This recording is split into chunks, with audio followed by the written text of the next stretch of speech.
Hey guys, welcome to the class. I'm excited to be doing this class, this American Revolutionary class with all of you. And the American Revolution is one of my favorite topics.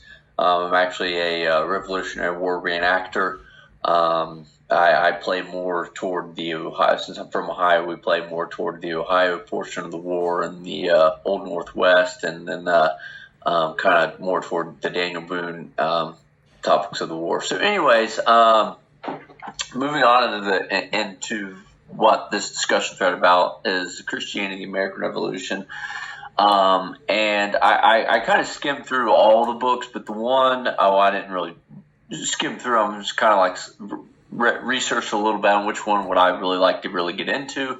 And the one that I chose was Daniel Drischbach, I think that's his name, Reading the Bible with the Founding Fathers. And the reason why I chose this one is because whenever I teach American history at the college that I teach at, especially in the American Revolution, it's often misunderstood by the Founding Fathers' points of views toward Christianity and how they felt toward things. Just because of the Enlightenment era, because we have this concept of the Enlightenment that everybody hated religion and we all loved science, kind of thing, which that necessarily wasn't 100% the case. Just not everybody hated religion and not everybody loved science. I mean, there was obviously great emphasis on science and philosophy and the classics and all those things. But again, religion still had a very prominent voice in culture, not as much as some people like to think, is that everybody was enlightened and moved away from religion and started leaning toward more science.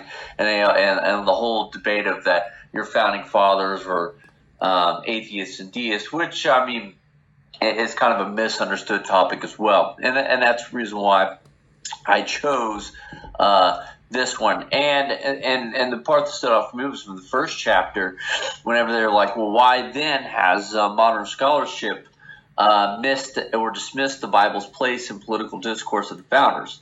And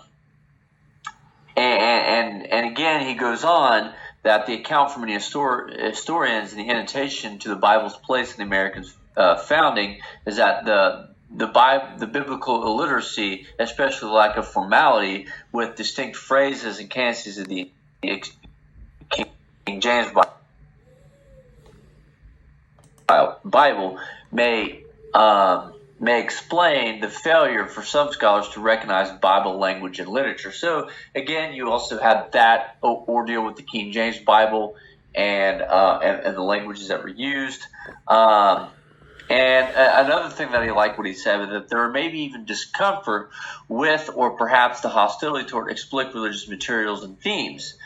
Some fear that the mere acknowledgement of Christianity's and the Bible's influence in American founding will diminish the Enlightenment's influence and the buttress alleged theatric impulses some of the 21st century citizens. And again, that's the idea that we've really came about to believe that that America was created on the sheer idea of the Enlightenment.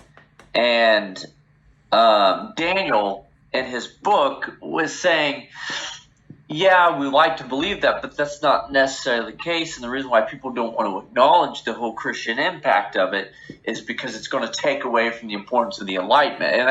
And I kind of feel that too, is that people are just so inspired and all about the Enlightenment, and that it inspired revolutions and brought down the monarch, and the monarch's tied to religion and all that stuff, that they want to like throw religion into the pre-Enlightenment era, and that necessarily wasn't the case. So anyways, I'll go ahead and end the video here. Feel free to leave your comments below. Thanks.